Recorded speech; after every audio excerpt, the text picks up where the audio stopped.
नमस्कार। आपका यशर कौटिल एकेडमी की ऑनलाइन क्लासेस में एक बार फिर स्वागत है। दोस्तों, मेरा surface chemistry lesson number 5 RBSc NCERT and all boards 12th exams के लिए मैं ये क्लासेस ले रहा हूँ। मेरा जो अगला टर्म होगा वो इंग्लिश मीडियम का होगा CBSE के लिए। दोस्तों, आज मैं आपको सरफेस केमिस्ट्री में उत्प्रेरक विष, उत्प्रेरक वर्धक, कैटलिस्ट पॉइजन, कैटलिस्ट प्रोमोटर्स बहुत ही अच्छी तरह से एक्सप्लेन करने वाला हूँ। दोस्तों, उत्प्रेरक वर्धक और उत्प्रेरक विष लगते तो ऐसे हैं जैसे इनका संबंध धनात्मक उत्प्रेरक और ऋणात्मक उत्प्रेरक से है, लेकिन दोनों में फर्क है। तो दोस्तों देखिए, मैं पहले उत्प्रेरक वर्धक को बताता हूं। उत्प्रेरक वर्धक क्या है, देखिए पहले कंपैरिजन करिए। धनात्मक उत्प्रेरक अभिक्रिया के वेग को बढ़ाता है, ध्यान रखना, जबकि उत्प्रेरक वर्धक उत्प्रेरक की क्रियाशीलता को बढ़ाता है। इसका अभिक्रिया के वेग से संबंध नहीं होता। इसी प्रकार ऋणात्मक उत्प्रेरक अभिक्रिया के वेग को घटाता है, जबकि उत्प्रेरक विष उत्प्रेरक की क्रियाशीलता को कम या नष्ट करता है। अंतर समझ में आ गया? उत्प्रेरकों का संबंध होता है अभिक्रिया के वेग से, जबकि उत्प्रेरक विष और उत्प्रेरक वर्धक का संबंध होता है उत्प्रेरक से। तो दोस्तों देखिए, अब मैं आपको उत्प्रेरक विष और उत्प्रेरक वर्धक समझाता हूं। बहुत ही अच्छा टॉपिक है उत्प्रेरक वर्धक, कैटलिस्ट प्रोमोटर्स। कैटलिस्ट प्रोमोटर्स ये वे पदार्थ हैं जो उत्प्रेरक की क्रियाशीलता को बढ़ाते हैं। इनका अभिक्रिया के वेग से कोई संबंध नहीं होता, इनका संबंध होता है डायरेक्ट उत्प्रेरक से। देखिए, माना कि A व B अभिकारक तथा C उत्प्रेरक है। ओके, तो जो उत्प्रेरक वर्धक होगा ना, उत्प्रेरक वर्धक उत्प्रेरक C की क्रियाशीलता को बढ़ाएगा।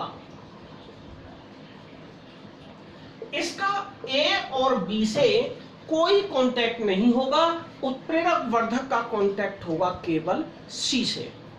दोस्तों, कभी कभी चुगलखोर भी नहीं चाहता, जैसे मैंने कल चुगलखोरी का एग्जाम्पल दिया था, कभी कभी चुगलखोर भी नहीं चाहता कि मैं A और B के मध्य, अभिकारकों के मध्य लड़ाई कराऊं, फाइटिंग कराऊं, लेकिन एक चौथा D होता है, D, वो चुगलखोर का भी बाप होता है। उसकी मन ही मन ईर्ष्या है A और B से, दोनों से फाइटिंग चल रही है, ऑलरेडी मनमुटाव है। वो A और B के पास तो जा नहीं सकता, वो जाएगा कैटलिस्ट के पास, C के पास जाएगा, C के पास D, और C को जाकर के भड़काएगा, C से कहेगा कि तू चुपचाप बैठा है, A और B दोनों के दोनों बड़े बदतमीज हैं, जाकर के इनमें फाइटिंग करा, कैसे भी कुछ भी कर। तो सोते हुए C को किसने जगाया? D ने जगाया। अतः D उत्प्रेरक वर्धक है। ओके दोस्तों, इसका मैं एक आपको केमिस्ट्री में एग्जांपल देता हूं। देखिए N2 + 3H2 reversible process 2NH3, यहां Fe होता है उत्प्रेरक और MO मोलिब्डेनम होता है उत्प्रेरक वर्धक। ये जो MO है यह Fe की क्रियाशीलता को बढ़ा देता है, ये आपको याद रखना है। यहां MO उत्प्रेरक वर्धक है। यही एक ऐसी अभिक्रिया है दोस्तों जिसमें उत्प्रेरक वर्धक और उत्प्रेरक विष दोनों एक साथ काम करते हैं। अगर हम MO के स्थान पर कोबाल्ट लगा दें, CO लगा दें, कार्बन मोनोऑक्साइड CO लगा दें, कोबाल्ट नहीं, तो वो यहां उत्प्रेरक विष का काम करने लगता है। आगे बात समझ में नहीं आई? तो देखिए उत्प्रेरक विष क्या होता है बेटा? कैटलिस्ट पॉइजन, जो पदार्थ उत्प्रेरक की क्रियाशीलता को कम या नष्ट कर देते हैं, वे उत्प्रेरक विष कहलाते हैं। वे उत्प्रेरक विष कहलाते हैं। उन पदार्थों को कहते हैं उत्प्रेरक विष। वो C के पास आता है और कहता है यार क्यों इनमें फाइटिंग कराता है A और B के बीच में, अभिकारकों को क्यों खामोखा लड़ा रहा है, सभी एक क्लास के हैं, सभी दोस्त हैं, क्यों फाइटिंग कराता है। तो D ने C को भी जो सक्रिय था निष्क्रिय कर दिया, तो अतः D उत्प्रेरक विष है। देखिए जैसे मैं एक अभिक्रिया दे रहा हूं, C2H4 + H2 निकिल, यहां अगर Hg लग जाए तो ये Hg उत्प्रेरक विष का काम करेगा C2H6। तो निकिल की क्रियाशीलता को कम करता है Hg, अतः Hg उत्प्रेरक विष है। बात आगे समझ में नहीं है? अगर इस अभिक्रिया में हम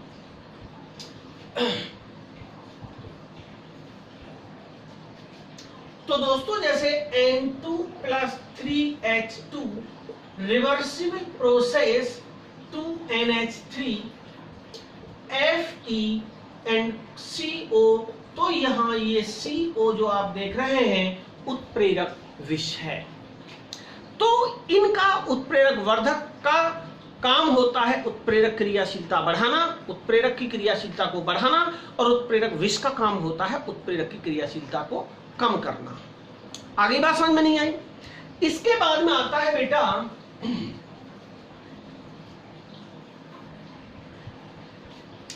उत्प्रेरण का सिद्धांत।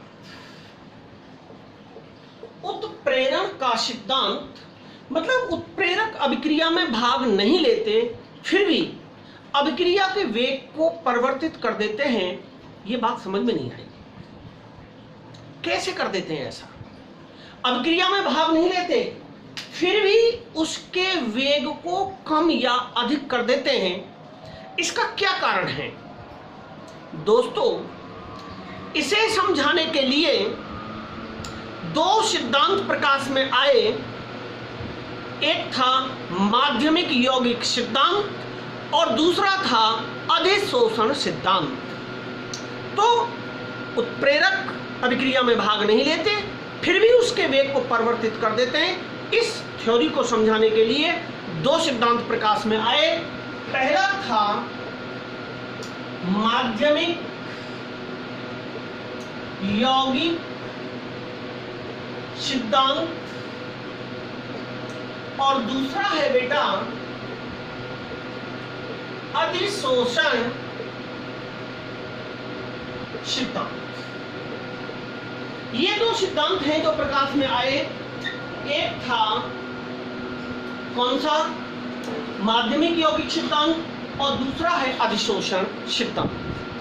तो दोस्तों मैं नंबर 1 लेता हूं, बहुत ही इंपॉर्टेंट टॉपिक है, आप ध्यान रखना। माध्यमिक यौगिक सिद्धांत यह है समांगी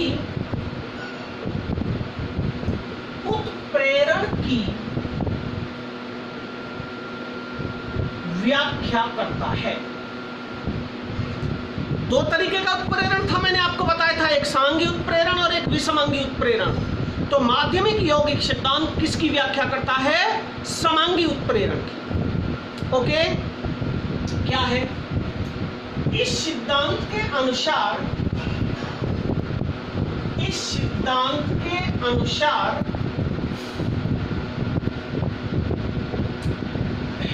एक अभिकारक, केवल एक अभिकारक उत्प्रेरक के साथ मिलकर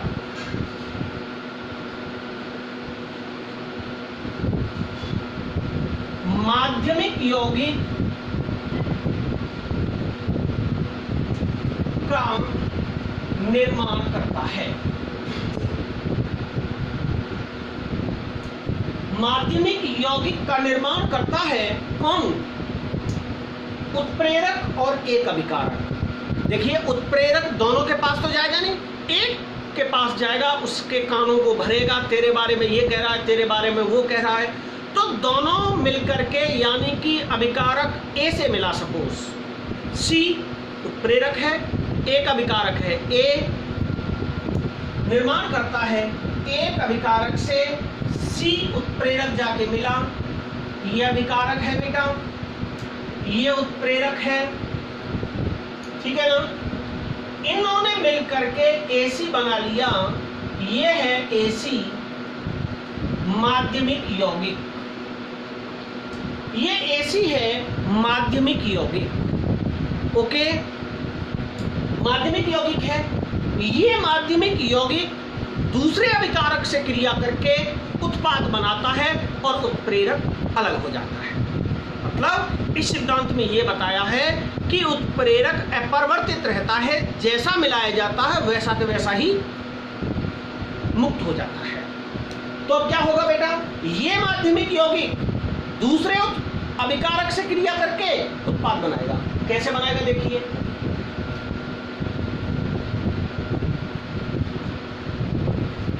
ए सी, दूसरा अभिकारक कौन सा था हमारा, बी, ये दोनों मिलाकर के ए बी को बना दिया उत्पाद, और सी उत्प्रेरक, पहले भी सी उत्प्रेरक था यहाँ देखिए, और यहाँ भी सी उत्प्रेरक निकल गया। सी में कोई परिवर्तन नहीं हुआ बेटा, केवल प्रोडक्ट जो बना है वो केवल ए और बी से जाकर के बना है। ये देखिए आप, ए और बी का निर्माण हुआ है। समझ में आ गए ना, माध्यमिक यौगिक सिद्धांत समझ में आ गया। उत्प्रेरक एक अभिकारक से क्रिया करके पहले माध्यमिक यौगिक बनाता है, वह माध्यमिक यौगिक दूसरे अभिकारक से क्रिया करके उत्पाद बना करके मुक्त हो जाता है, और यह व्याख्या करता है केवल समांगी उत्प्रेरण की। इसके बाद में आता है बेटा नंबर 2, अधिशोषण सिद्धांत। उत्प्रेरण का दूसरा सिद्धांत है नंबर 2, अधिशोषण सिद्धांत। अधिशोषण सिद्धांत यह विषमांगी उत्प्रेरण की व्याख्या करता है। किसकी व्याख्या करता है बेटा, ये विषमांगी उत्प्रेरण की व्याख्या करता है। विषमांगी कैसे होता है आपको पता है, विषमांगी उत्प्रेरण वो होता है जहां अभिकारकों की प्रावस्था भिन्न भिन्न होती है। इस सिद्धांत में उत्प्रेरक ठोस होता है, अभिकारक द्रव या गैस होते हैं। प्रावस्था चेंज हो गई नहीं हो गई, फिर समझें। अधिशोषण सिद्धांत के अनुसार उत्प्रेरक ठोस होता है जबकि अभिकारक द्रव या गैस होते हैं। समझ में आ गई बेटा बात। इस सिद्धांत में के अनुसार उत्प्रेरक ठोस की सतह पर अभिकारक द्रव या गैस अभिकारक द्रव या गैस अधिशोषित होकर, अधिशोषण मैंने बताया था आपको, जमा हो जाना, अधिशोषित होकर उत्पाद बनाकर उत्पाद बनाते हैं, जबकि उत्प्रेरक अपरिवर्तित रहता है। इस सिद्धांत के अनुसार उत्प्रेरक ठोस की सतह पर जो अभिकारक होते हैं, द्रव और गैस स्टेट में होते हैं, अधिशोषित हो जाते हैं, वहां दोनों अभिकारक उसकी सतह पर आएंगे, ठोस की सतह पर, और आकर के बेटा दोनों क्रिया करके चले जाएंगे। उत्प्रेरक का उपयोग नहीं हुआ उत्पाद बनाने में, उत्पाद तो केवल ए और बी से हुआ है। देखिए ये सी है, ये सी है, ये पूरा सी है ठोस, ए और बी आकर के इस तरीके से ए और बी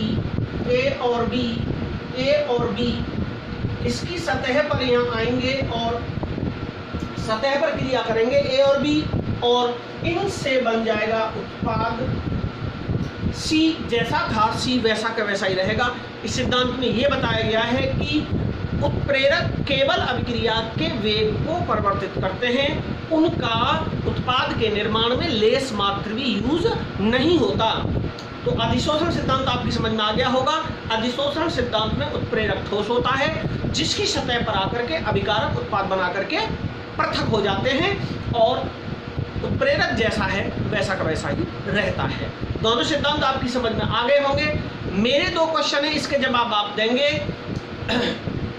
एंजाइम का अनुकूलतम ताप एवं अनुकूलतम पीएच मान बताइए। तो दोस्तों मेरा क्वेश्चन नंबर 1 है, आप मुझे कमेंट्स में बताएंगे। क्वेश्चन नंबर 1 है, एंजाइम उत्प्रेरक का अनुकूलतम ताप एवं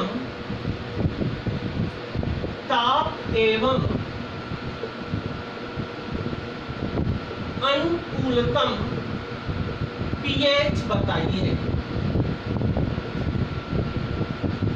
क्वेश्चन नंबर 2 है, जियोलाइट उत्प्रेरक क्या है?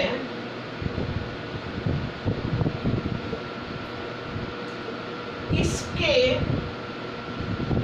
वर्णात्मक सिद्धांत का वर्णन करो। ये दोस्तों मेरे दो क्वेश्चन हैं उत्प्रेरक से संबंधित, कई बार परीक्षा में पूछे गए हैं। एंजाइम उत्प्रेरक का अनुकूलतम ताप एवं अनुकूलतम पीएच बताइए। दूसरा क्वेश्चन है, जियोलाइट उत्प्रेरक क्या है? इसके वर्णात्मक सिद्धांत का वर्णन करो। तो दोस्तों ये था हमारा उत्प्रेरकों से संबंधित टॉपिक जो खत्म हो गया। कल सरफेस केमिस्ट्री का तीसरा टॉपिक स्टार्ट होगा। पहला टॉपिक मैंने कराया था अधिशोषण सिद्धांत, दूसरा टॉपिक मैंने कराया उत्प्रेरण, तीसरा टॉपिक मेरा जो कल के वीडियो में होगा वो होगा कोलॉइडी अवस्था। Very interesting topic, my favourite topic कोलॉइडी अवस्था। निश्चित रूप से उस वीडियो को देखें, मेरे चैनल को आप सब्सक्राइब कर लें। अब मैं किसी भी व्हाट्सएप ग्रुप में कहीं भी मैं इसे शेयर नहीं करूंगा, आप केवल वहां सब्सक्राइब करें। आपको पढ़ना है तो, न पढ़ना है तो आपकी मर्जी बेटा। हम आपसे बार बार कहते हैं वो अच्छा नहीं लगता। तो आज के लिए बहुत बहुत धन्यवाद बेटा। God bless. नमस्कार।